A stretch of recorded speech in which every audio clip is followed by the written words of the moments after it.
Hello, kabakyard. Good evening sa inyong lahat. Nakabili na tayo ng swing arm. If you watch my previous video, nabasag yung swing arm natin, no? Ito yung old natin. Kita yung nabasag. So, yung dugtong niyan, ito yung nabasag, no? So, bumili tayo ng version 1 sa Shopee. Ito yung bago, nabili natin sa 2,200 pesos, no? Bumili na lang tayo. Sabi nila, pwede pa daw to. So, keep na lang natin to para may backup tayo just in case lang. And then ito nabili natin, may may kasama na siyang bearing kabakyard, no, sa loob. Ayan. So, gusto kong tanggalin yung bearing tapos palitan ko to ng magandang klaseng bearing, no? Tsaka lagyan na din natin ng grasa. Ito may takip ito, tinanggal ko lang. Yan, ito yung takip niya, tinanggal ko. So, bago talaga siya. Version 1 ang nakalagay dito. I will put the link na lang sa description. Same lang sila. Ang kaibahan lang dito, kabakyard, kung makikita niyo medyo maliit sa camera lang but same size ito kabakyard. So, itong original natin is merong anong tawag nito? Walang butas. And ito merong butas. So, pero same lang sila talaga. Kung titignan mo, medyo maliit sa camera. I think sa camera lang ito kabakyard. But same ito. Yan. And then, napansin ko din dito, medyo malaki ito kabakyard. And then dito, medyo hindi malaki, no? Medyo maliit siya. Ito same. Same din iba.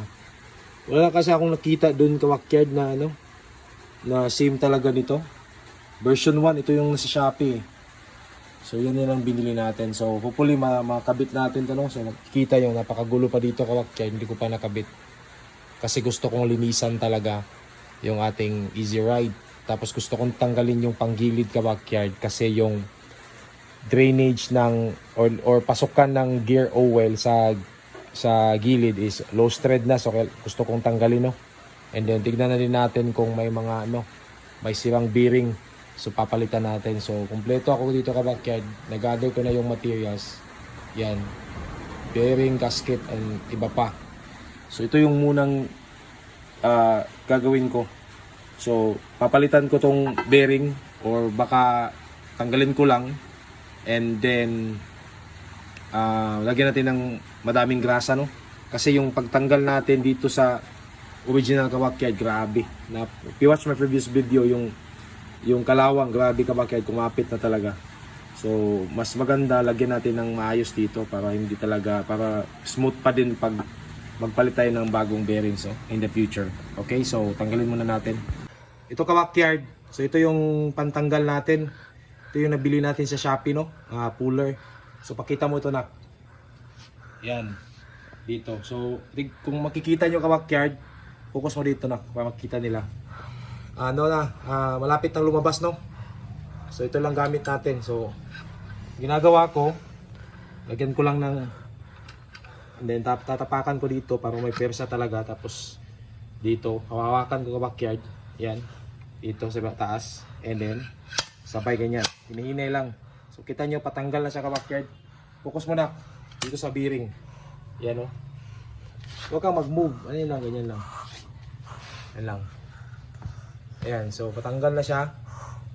So dalawang bearing pinupull ko kabakyard, hindi isa, dalawa talaga. Tapos dahan-dahan. Yan. Yan, natanggal yung isa kabakyard. So kita ko sa inyo. Okay na. Okay na. Mayroon pang isa natira sa ilalim. So ipupull na din natin to. So yan, natanggal na natin yung isang bearing gamit yung puller natin na bili sa Shopee. So napaka useful ng puller na to. So isa na lang. Tatanggalin ko muna kabakyard kasi ako lang yung humahawak dito. Ako lang mag-isa. Ayan kabakyard, tatanggal na natin, no? So hindi ko na pinakita. So nakita nyo naman kung paano gawin. Ayan, wala na siyang wala na siyang bearing kabakyard, natanggal na natin. Itong bearing kasi tinanggal ko kasi gusto ko palitan ng magandang klase. And gusto ko din subukan kabakyard paano tanggalin din. Natanggal natin gamit yung ating puller na galing sa Shopee. Yan, napaka-useful niya kabakyards. Hindi ka na magpupukpok. Yan, walang problema. Oh. Yan, so palitan natin ng bagong bearing. Tapos, lagyan natin ng grasa, kabakyard. Yan. Ito na kabakyard, oh. Nilagyan natin ng grasa yung bearing. So, ito yun, kabit na natin yung isa, pero pupukin pa natin para papasok talaga sa loob. Tapos, ito yung pangalawa, kabakyard, tinanggal natin. So, pinalit pala natin is NSK na brand, no? So, dito lang natin nabili to. Yan, tinanggal ko yung isang side. Tapos nilagyan ko ng grasa kabakyard. Tapos balik ko yung takip. Ito yung takip. Ayan. So, papasok ko muna. So, pinukpok ko lang kabakyard ng rubber. Ito. And then, ano pa yung gamit ko? Yung range. Sa gilid lang, dandahan. Tapos nilagyan ko ng grasa kabakyard para madaling pumasok, no? Yan, napakadali lang pumasok pag nalagyan ko ng kaunting gasa sa gilid. Ayan, so ito, ikabit natin. So, pasensya na kasi hindi ako lang mag-isa dito kabakyard. So, walang tagahawak ng video. Ayan, so balik na natin. Ayan kabakyard, nakabit na natin yung dalawa. So, ito lang yung gamit natin. So, sa gilid lang natin pupukpukin kabakyard. Yan, pagilid-gilid lang. Pagilid-gilid dito sa gilid lang para hindi masira yung dito ba. So, kabit na natin dalawang bearing. Napakadali lang basta nakagrasa kabakyard. And then of course, ibalik natin yung ating lock niya, no? Yan.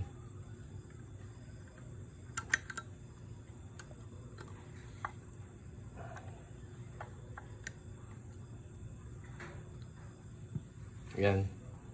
So, ayusin natin kabakyard kaunti. Ang hirap kabakyard pag walang kasama. Ayan.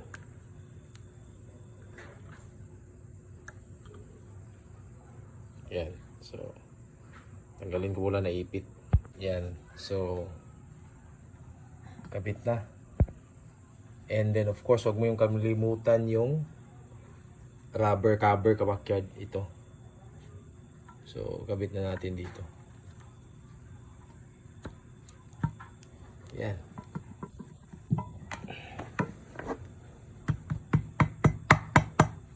Yun. Tapos. So, yun lang. Ganun lang kabakyard, no?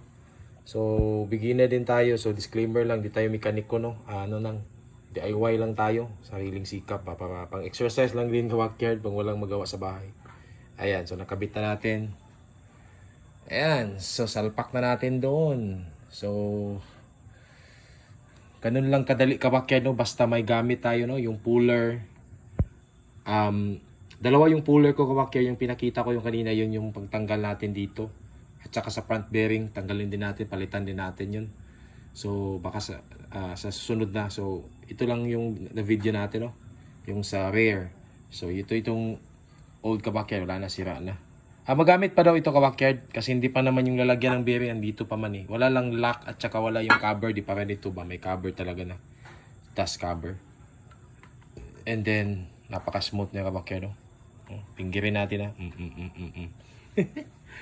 Yan. So, yun lang. Hanggang dito na lang kabakyard. See you in the next video. Bye.